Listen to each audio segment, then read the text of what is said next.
নমস্কাৰ গাঁও চহৰ জিলাৰ খবৰ ষ্টুডিঅ'ত মই কৃপাঞ্চল ৰাজবংশী প্ৰথমটো খবৰ অলিম্পিকত ব্ৰঞ্জৰ পদকেৰে দেশবাসীক গৌৰৱান্বিত কৰা অসমৰ লাভলীনা বৰগোহাঁই নতুন দিল্লীত আহি উপস্থিত হৈছে 12 আগষ্টত স্বগৃহত আহি উপস্থিত হ'বলগীয়া লাভলীনাৰ বাবে সাজু কৰিছে ৰাজ্য চৰকাৰে বিভিন্ন ধৰণৰ নতুন সা সৰঞ্জাম দেশবাসীক গৌৰৱান্বিত কৰিলে অসমৰ লাভলীনা বৰগোহাঁয়ে টকিঅ'ৰ পৰা ব্ৰঞ্জৰ পদক হাতত লৈ সোমবাৰে নতুন দিল্লী পালেহি অসম দহিতা লাভলীনা বৰগোহাঁয়ে অৱশ্যে নতুন দিল্লীত দুদিন জিৰণি লৈ 12 আগষ্টৰ পুৱাহে গুৱাহাটীত উপস্থিত হ'ব এইগৰাকী সফল বক্সাৰ এদিনৰ বাবে স্বগৃহলৈ আহিব লাভলীনাক আদৰিবলৈ সম্পূৰ্ণৰূপে সাজু হৈ আছে ৰাজ্য চৰকাৰ 12 আগষ্টৰ পুৱা বৰঝাৰ বিমানবন্দৰত ৰেড কাৰ্পেট পাৰি লাভলীনাক আদৰণি জনাব ৰাজ্য চৰকাৰে কোভিড প্ৰটকল ৰক্ষা কৰি বিমানবন্দৰৰ পৰা দিছপুৰলৈ শোভাযাত্ৰা কৰি লৈ অনা হ'ব অলিম্পিক বিজয়ী খেলুৱৈগৰাকীক একেদিনাই বিয়লি 3 বজাত লাভলীনা বৰগোহাঁইক শ্ৰীমন্ত শংকৰদেৱ কলাক্ষেত্ৰত সম্বৰ্ধনা জনাব ৰাজ্য চৰকাৰে এবছৰ মূৰত ছোৱালী নিজৰ দেশলৈ আহিছে আমি আনিবলৈ যাওঁ লগত যথেষ্ট মানুহ ওলাইছে আমাৰ আমি অসমৰ পৰা যাম আনি হোটেলত থাকিম আৰু অলপ যিখিনি গভৰ্ণমেণ্টৰ কাৰ্যসূচী আছে সেইখিনিত অংশগ্ৰহণ কৰিম কাইলৈ দিনটো তেনেদৰে যাব আৰু পৰহিলৈ আমি ভাবিছোঁ আমি অসমলৈ আহিম ঘূৰি টকিঅ' অলিম্পিকৰ সফল খেলুৱৈগৰাকীৰ মনৰ ইচ্ছামতে চাকৰি দিব ৰাজ্য চৰকাৰে আমি প্ৰথমে অসম আহি ল'ম ঘৰলৈ যাম মাকেও অপেক্ষা কৰি আছে আমি 12 তাৰিখে ঘৰ যাম তাৰপিছত হয়তো 14 তাৰিখে আমি আকৌ যিটো আপোনাৰ প্ৰধানমন্ত্ৰীৰ যিটো কাৰ্যসূচী আছে 15 আগষ্ট আৰু 16 আগষ্ট তালৈ যামগৈ আমি দিল্লী জনাইছে হয় আমি 14 তাৰিখে যাম বুলি ভাবিছোঁ একদম পুৱা ভাগতে 12 তাৰিখে লাভলীনা বৰগোহাঁই ডাঙৰীয়ানী আহি আমাৰ 12 তাৰিখে আহি উপস্থিত হ'বহি সকলোৱে মিলি তেখেতক আদৰি জনোৱাৰ প্ৰস্তুতি আমি চলাইছোঁ 9:30 বজাত আহি তেখেতে আহি উপস্থিত হ'বহি আৰু ইয়াৰ পৰা পোনে আমি তেওঁক লৈ যাম গুৱাহাটীৰ যি তাজ ভিভান্তা হোটেল আছে তাতে কিছু সময় তেওঁ জিৰণি ল'ব আৰু 3 বজাত ৰাজ্য চৰকাৰৰ তৰফৰ পৰা মাননীয় মুখ্যমন্ত্ৰী মহোদয়ে শংকৰদেৱ কলাক্ষেত্ৰৰ প্ৰেক্ষাগৃহত তেখেতক আদৰণি জনাব এদিনীয়া ভ্ৰমণসূচীৰে গুৱাহাটীত উপস্থিত হ'বলগীয়া লাভলীনাই শুকুৰবাৰে বিয়লি পুনৰ নতুন দিল্লীলৈ ৰাওনা হ'ব নতুন দিল্লীৰ লালকিল্লাৰ স্বাধীনতা দিৱসত প্ৰধানমন্ত্ৰীৰ অনুষ্ঠানত উপস্থিত থাকিব লাভলীনা বৰগোহাঁই কেমেৰা পাৰ্চন সঞ্জয় আৰু প্ৰফেচৰ বিপুল বৰ্মন নিউজ 18 নৰ্থ ইষ্ট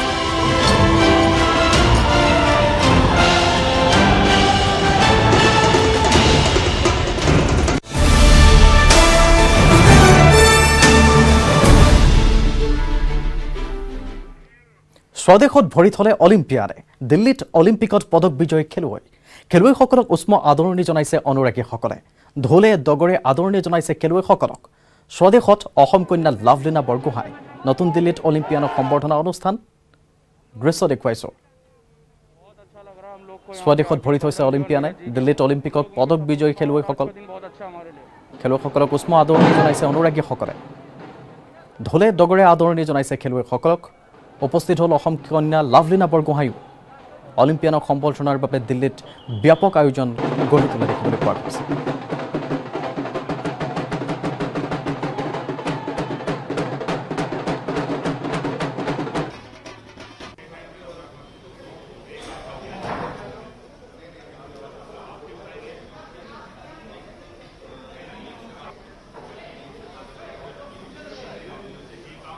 দেখুৱাইছোঁ দিল্লীত উপস্থিত হোৱাৰ লগে লগে অলিম্পিয়ানসকলক উষ্ম আদৰণি জনোৱা হৈছে সকলো আনন্দিত হৈ পৰিছে লগতে লাভলীনা বৰগোহাঁইকো দেখিবলৈ পোৱা গৈছে স্বদেশত আহি ভৰি থৈছে প্ৰথমবাৰৰ বাবে তেওঁলোক টকিঅ' অলিম্পিকৰ পৰা পোনপ্ৰথমে আৰু দিল্লীত এদৰে পদক বিজয়ীসকলক উষ্ম আদৰণি জনোৱা দেখিবলৈ পোৱা গৈছে ঢোলে ডগৰে ফটকা ফুটাই তেওঁলোকক আদৰিছে আনকি মুখমণ্ডলত তেওঁলোকৰ ছবিসমূহ আঁকি লৈ ফটোসমূহ মুখত লৈ এইদৰে আদৰণি জনোৱা দেখিবলৈ পোৱা গৈছে এয়া পোনপটীয়া সম্প্ৰচাৰ দেখুৱাইছোঁ আমি দিল্লীৰ পৰা দেখুৱাইছোঁ পোনপটীয়া সম্প্ৰচাৰ নতুন দিল্লীৰ পৰা এইদৰে তেওঁলোক আহিছে লাভলীনা বৰগোহাঁইক দেখিবলৈ পোৱা গৈছে টিভি স্ক্ৰীণত সকলো আশাবাদী সকলো আনন্দিত এয়া স্বদেশত আহি উপস্থিত হোৱাৰ পাছৰ দৃশ্য পোনপটীয়া সম্প্ৰচাৰ নতুন দিল্লীৰ পৰা লাভলীনাৰ লগতে কেইবাগৰাকীও অসমৰ প্ৰতিনিধি তথা নেতা লক্ষ্য কৰোঁকো দেখিবলৈ পোৱা গৈছে সকলো আনন্দিত সকলোৰে মনত অধীৰ অপেক্ষা কেতিয়া আহি অসম পাবহি লাভলীনা আৰু সেইদৰে প্ৰতিগৰাকী অলিম্পিয়ানে আহি উপস্থিত হৈছে এই স্বদেশত নতুন দিল্লীত আৰু তেওঁলোকক আড়ম্বৰপূৰ্ণ অনুষ্ঠান গঢ়ি তোলা হৈছে আড়ম্বৰপূৰ্ণ অনুষ্ঠান আয়োজন কৰা হৈছে য'ত তেওঁলোকক আয়োজক কমিটিসকলে চৰকাৰে কেন্দ্ৰই এদৰে উষ্ম আদৰণি জনাইছে লগতে অনুৰাগীসকলৰ মাজতো দেখিবলৈ পোৱা গৈছে যথেষ্ট উৎসাহ পদক বিজয়ী আটাইকে এইদৰে উষ্ম আদৰণি জনাইছে তেওঁলোকে কিছু সময়ৰ পূৰ্বে আমি পোনপটীয়া সম্প্ৰচাৰ দেখুৱাইছোঁ লাভলীনা বৰগোহাঁইক টিভি স্ক্ৰীণত প্ৰত্যক্ষ কৰিছে স্বদেশত আহি ভৰি দিয়াৰ পাছতে এয়া নতুন দিল্লীৰ পৰা পোনপটীয়া সম্প্ৰচাৰ ব্ৰঞ্জৰ পদক হাতত লৈ এদৰে ফটোৰ বাবে পোজ দিছে লাভলীনা বৰগোহাঁই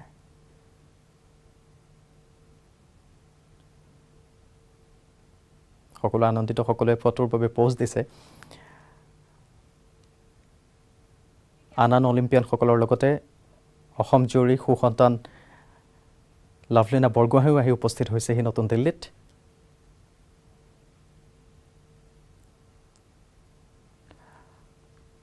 খেলুৱৈসকলক উষ্ম আদৰণি জনাইছে অনুৰাগীসকলে দৃশ্য দেখুৱাইছোঁ ধুলে ডগৰে আদৰণি জনাইছে খেলুৱৈসকলক অসম কন্যা লাভলীনা বৰগোহাঁইক দেখিবলৈ পোৱা গৈছে টিভিৰ পৰ্দাত দিল্লীত ব্যাপক আয়োজন গঢ়ি তুলিছে কেন্দ্ৰীয় চৰকাৰে এদৰে অলিম্পিয়ানক সম্বৰ্ধনা জনোৱা হৈছে ইজনৰ পিছত সিজনকৈ অনুৰাগী আহি তেওঁৰ সৈতে কথা বাৰ্তাত আগবঢ়াইছে ফটো তুলিছে প্ৰিয় অনুৰাগীসকলে আৰু কিছুদিনৰ পাছতে অসমলৈ ঢাপলি মেলিব এয়া দেখুৱাইছোঁ পোনপটীয়া সম্প্ৰচাৰ নতুন দিল্লীৰ পৰা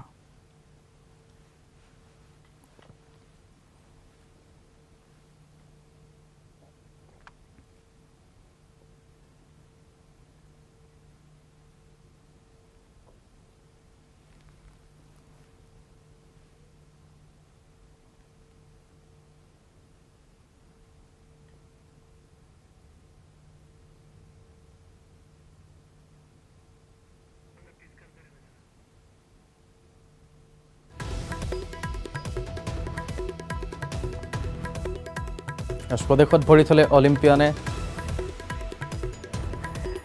দিল্লীত অলিম্পিক পদক বিজয়ীসকলক উষ্ম আদৰণি জনোৱা দেখিবলৈ পোৱা যায় উপস্থিত হৈছে কেন্দ্ৰীয় চৰকাৰৰ কেইবাগৰাকীও মন্ত্ৰী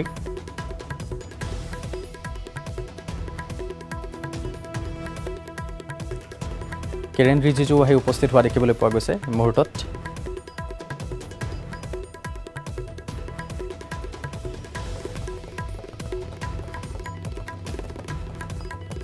লগতে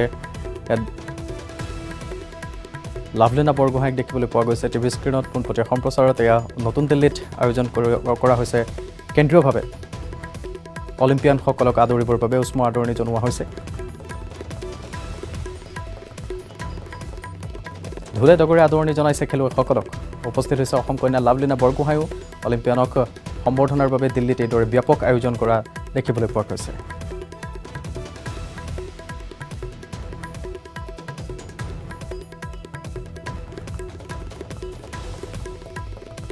নতুন দিল্লীৰ পৰা পোনপটীয়া সম্প্ৰচাৰ অসমবাসী অধীৰ অপেক্ষাৰত কেতিয়া উভতি আহিব লাভলীনা ঘৰলৈ মাতৃও অধীৰ অপেক্ষাৰে ৰৈ আছে ৰাজ্য চৰকাৰৰ কেইবাটাও আড়ম্বৰপূৰ্ণ অনুষ্ঠান মহানগৰীৰ লগতে নিজ বাসগৃহতো তেওঁলোকে আড়ম্বৰপূৰ্ণ অনুষ্ঠানৰ আয়োজন কৰিছে ৰাজ্য চৰকাৰেও সকলোৰে অপেক্ষা আৰু প্ৰতিগৰাকী অলিম্পিয়ানক এইদৰে নতুন দিল্লীত এক আড়ম্বৰপূৰ্ণ অনুষ্ঠানত উষ্ম আদৰণি জনোৱা দেখিবলৈ পোৱা গৈছে স্বদেশত ভৰি থৈছে অলিম্পিয়ানে দিল্লীত অলিম্পিকৰ পদক বিজয়ী খেলুৱৈসকলক দেখিবলৈ পোৱা গৈছে একেলগে উষ্ম আদৰণি জনাইছে অনুৰাগীসকলে ঢোলে ডগৰে আদৰণি জনাইছে খেলুৱৈসকলক উপস্থিত হৈছে অসম কন্যা লাভলীনা বৰগোহাঁইও নতুন দিল্লীৰ পৰা এয়া পোনপটীয়া সম্প্ৰচাৰ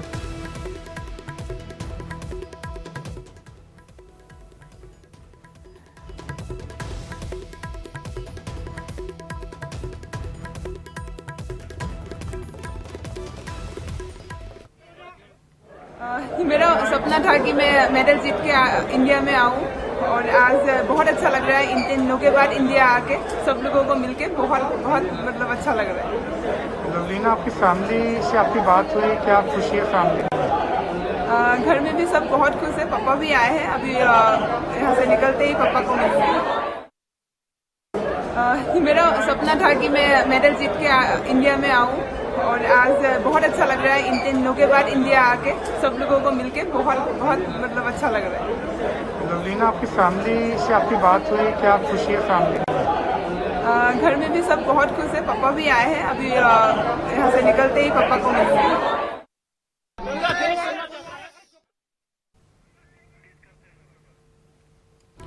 সেয়া আছিল লাভলীনা বৰগোহাঁই আৰু তেওঁ যথেষ্ট আনন্দিত। তেওঁ ভাবিছিল পদক বিজয় কৰিব বুলি, পদক জয় কৰিব বুলি। তাৰ পাছতে তেওঁৰ আশা পূৰণ হোৱাৰ পাছত এইদৰে আনন্দিত হৈ পৰে। সাংবাদিকৰ আগত তেওঁ সম্বোধন কৰে। ইতিমধ্যে পিতৃ ৰাওনা হৈছে, উপস্থিত হৈছে নতুন দিল্লীত।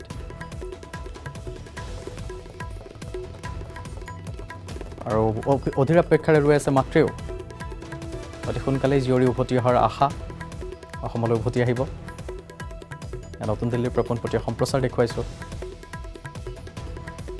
অসম আহি পোৱাৰ পাছত প্ৰথমটো প্ৰতিক্ৰিয়া, নতুন দিল্লী আহি পোৱাৰ পাছত প্ৰথমটো প্ৰতিক্ৰিয়া লাভলীনা বৰগোহাঁইৰ। যথেষ্ট আশাবাদী, যথেষ্ট আনন্দিত হৈ পৰিছে লাভলীনা। স্বদেশত ভৰি থোৱাৰ পাছতে প্ৰতিগৰাকী অলিম্পিয়ানক এইদৰে আদৰণি জনোৱা হয়। পোনপটীয়া সম্প্ৰচাৰ নতুন দিল্লীৰ পৰা লাভলীনা বৰগোহাঁইক দেখিবলৈ পোৱা গৈছে মঞ্চত। তেওঁ বিৰাজমান।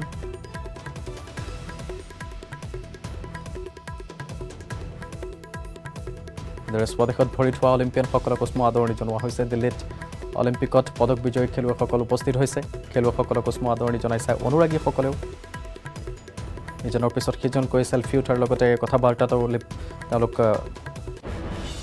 ব্যস্ত থকা দেখিবলৈ পোৱা গ'ল। ঢোলে ডগৰে আদৰণি জনাইছে খেলুৱৈসকলে স্বদেশত অসম কন্যা লাভলীনা বৰগোহাঁই। নতুন দিল্লীত অলিম্পিয়ান সকলোকে সম্বৰ্ধনা জ্ঞাপন কৰা হৈছে। ৰাজ্য চৰকাৰো সাজু অসম জীয়ৰীগৰাকীক আদৰিবলৈ।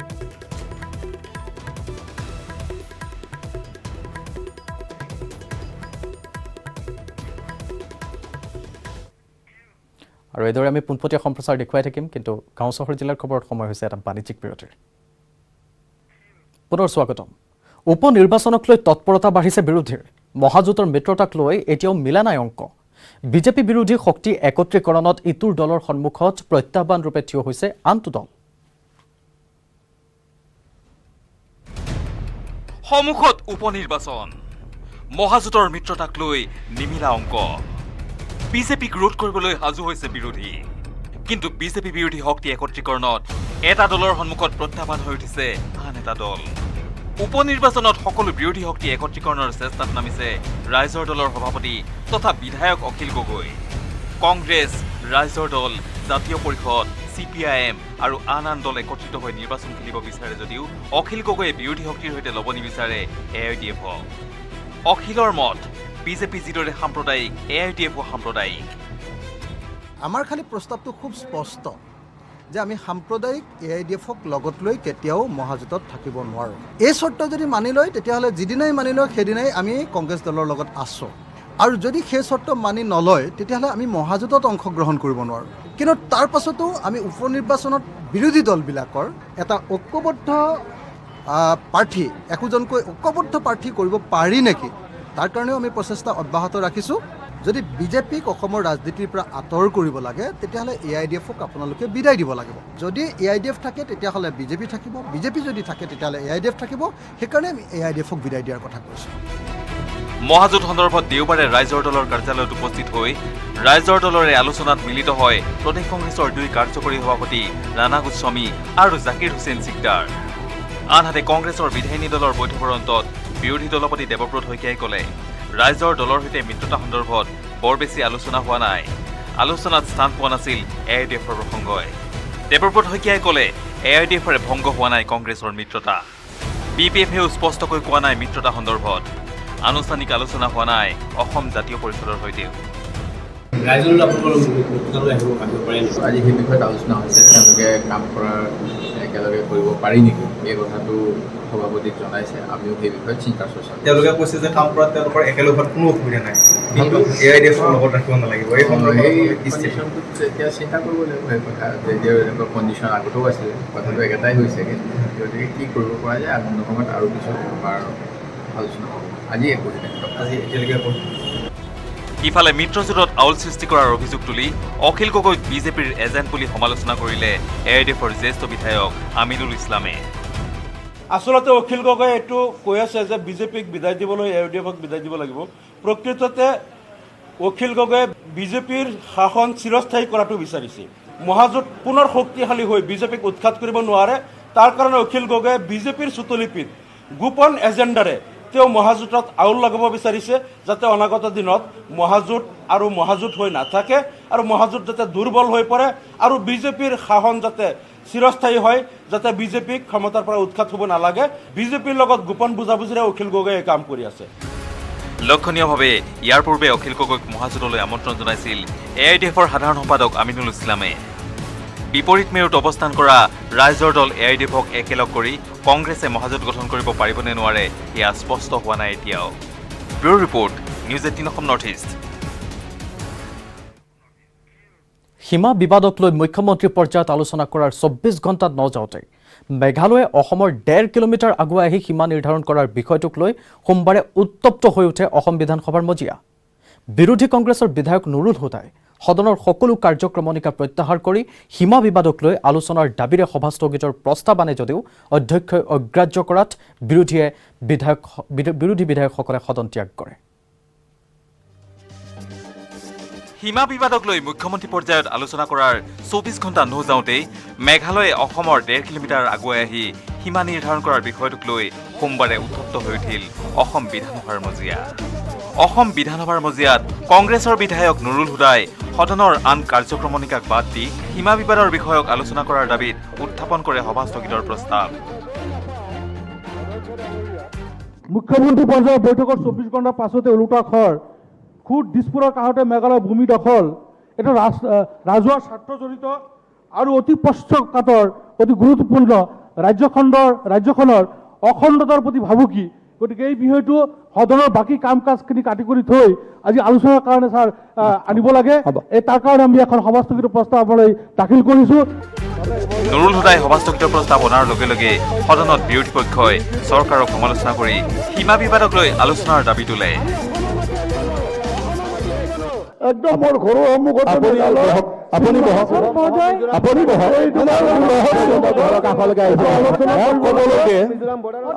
আলোচনাৰ বিষয়ে বহকচোন, আপোনালোকে বহকচোন। মই যদি ক'বই নাপাওঁ। বিৰোধীৰ সভাস্থগিত প্ৰস্তাৱৰ সন্দৰ্ভত অধ্যক্ষ বিশ্বজিৎ দৈমাৰীয়ে সদনৰ বিধি অনুসৰি অগ্ৰাহ্য কৰে। অধ্যক্ষই সভাস্থগিত প্ৰস্তাৱ অগ্ৰাহ্য কৰাত বিৰোধী সকলো বিধায়কে একেমুখে সীমা বিবাদক লৈ সদনত আলোচনা বিচাৰি হুলস্থুলীয়া পৰিৱেশৰ সৃষ্টি কৰে। ইয়াৰ মাজতে চৰকাৰৰ হৈ সংসদীয় পৰিক্ৰমা মন্ত্ৰী পীয়ুষ হাজৰিকাই মিজোৰামে বৰাক উপত্যকাৰ 3 জিলাত অসমৰ মাটি বেদখল কৰাৰ তথ্য সদৰি কৰে। কাছাৰত দখল কৰিছিলে 400 হেক্টৰ ভূমি, কৰিমগঞ্জত কৰিছিলে 370.58 হেক্টৰ ভূমি আৰু হাইলাকান্দি জিলাত 800 হেক্টৰ এলেকা ভূমি। হাইলাকান্দি জিলাত মিজো আগ্ৰাসীকাৰীয়ে নতুনকৈ ভূমি দখল কৰাৰ চেষ্টা মুখিমুখ কৰা হৈছে। অলপতে মিজো দখলকাৰীৰ কবলত থকা 1000 হেক্টৰ ভূমিৰ পৰা 200 হেক্টৰ ভূমি বন বিভাগ আৰু আৰক্ষীয়ে মুক্ত কৰিছে। দিছ ৰিপৰ্ট দে হেভ গিভেন। আমি